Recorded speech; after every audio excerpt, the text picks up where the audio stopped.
let us briefly review what is the Catholic way in order to attain eternal life. And I would like to go a little deeper into this Catholic formula so you may, in a deeper way, understand our Catholic way of attaining eternal life. So the steps again is that first we have to reason rightly and try to come to the knowledge of true God and true Christ, and then learn the commandments of Christ. Now, the moment we have learned and obeyed, that's the more important part, obey the commandments of Christ, then we have to start from the beginning by reasoning again and then trying to check our concept of God and Christ and then try to find out whether we understood the commands of Christ. So the first step is going through these 3 steps and then checking whether you did it correctly. Because it is possible that you reason out but come out with a wrong concept of God. That is why it is important to reason again afterwards to see whether you went properly or correctly through the process. In many religions, they do not do this. It is only done within the Catholic Church. Because, for instance, you reason erroneously and come to the wrong concept of God like the Aztecs, like they were worshiping a snake as a god. You should try at least to come back and find out whether you have reasoned correctly and therefore there could be something wrong with your concept of one God. Now, what is the sign that you are in the right direction? Well, if you reason, come to the concept of one God and one Christ, and then find out the commands of this God. If the commands of this God consist in the golden rule, wherein we are told not to do unto others what you don't want others to do unto you, then you are in the right direction, because that is the first correct command of a true God. And so, for instance, you were reasoning and there was something wrong with your reasoning. You come to the concept of one God, a snake God. You must try to find out what he is demanding. If the snake God demands that you offer human sacrifices to the point that you have to conquer thousands of people to offer them as a sacrifice, then ask yourself, would I do this to others? Do I want others to do it to me? If the answer is no, then there is something wrong in your concept of God. There is something wrong in your reasoning. And so you have to go back all the way to reasoning and see where you committed a mistake. So the same thing in the Catholic Church. We have to reason out before we conceive the concept of a true God. Then, guided by revelation, we discover Christ. And the first command of Christ, actually, the first command of God, is for you not to do unto others what you don't want others to do unto you. Now that is the first command of Christ. That is the first commandment of God.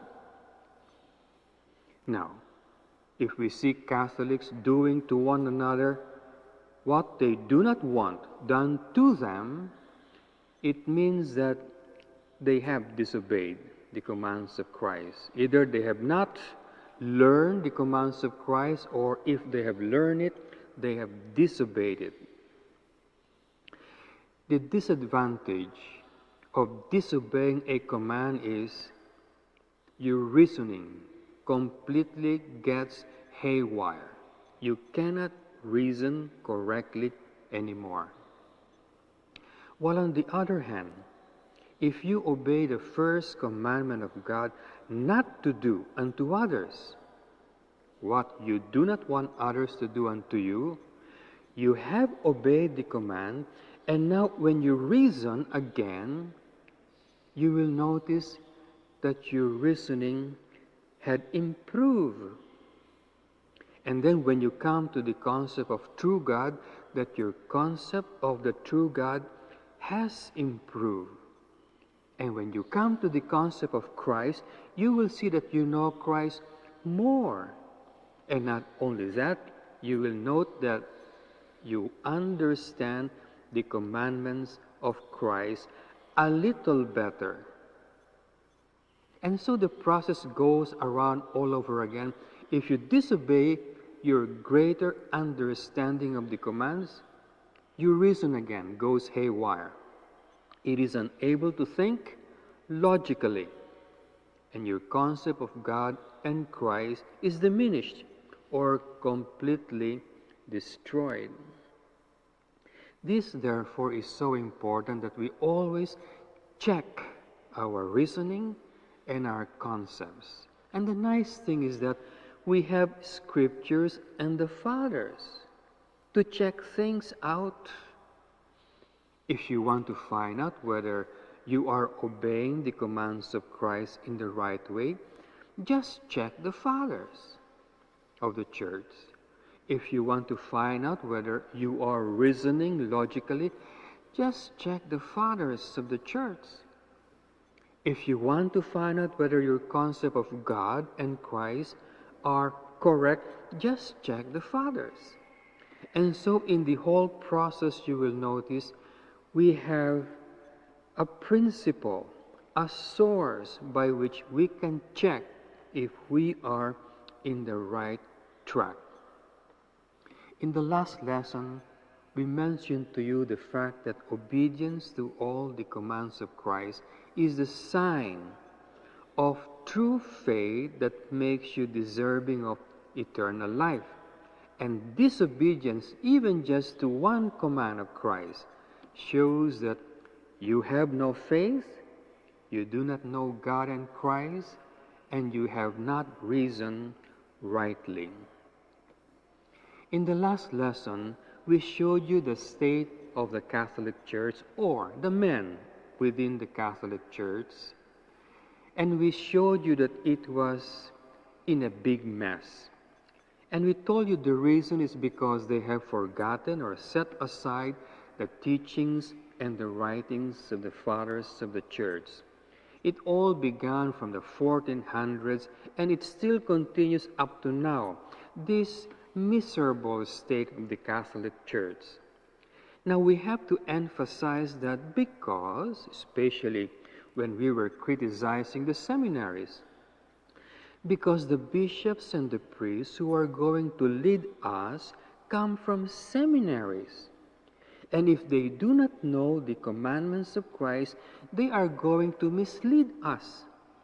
And if you, the faithful, are misled, you're ignorant of the commands of Christ because they are ignorant of the commands of Christ, you cannot have the true faith. And because you don't have the true faith, you cannot have eternal life. This defect of the Catholic Church is not coming from me. I showed you in the last lesson it comes from the Pope.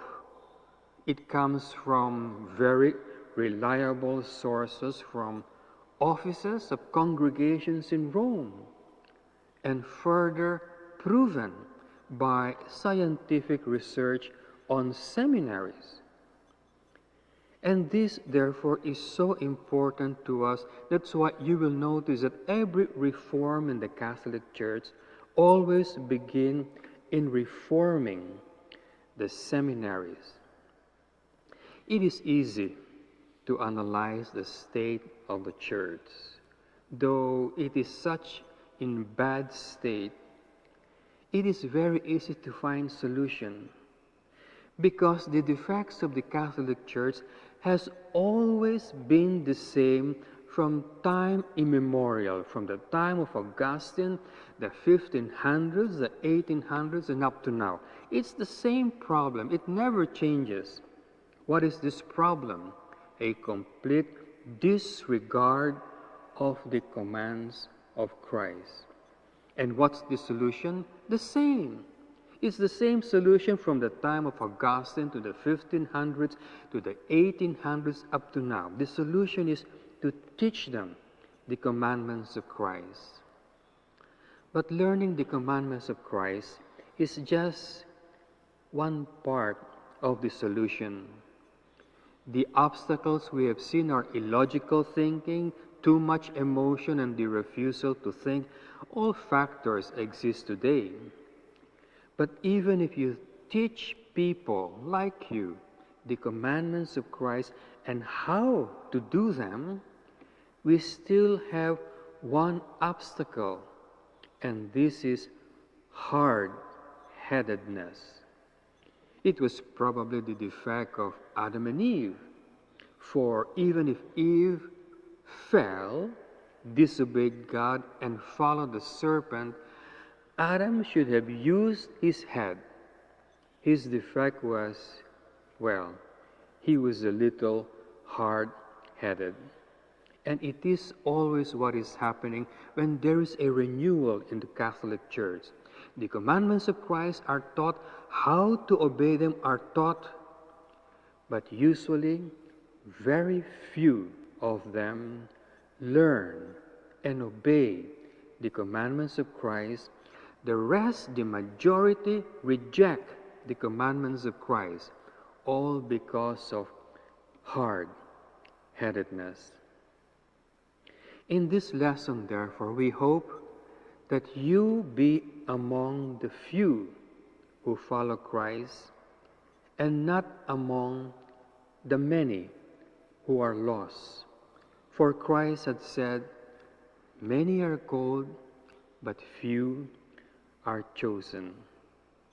In the next lesson, we shall describe a little more, on one side, the members of the Catholic Church who have no Catholic faith, and the members of the Catholic Church that has the Catholic faith.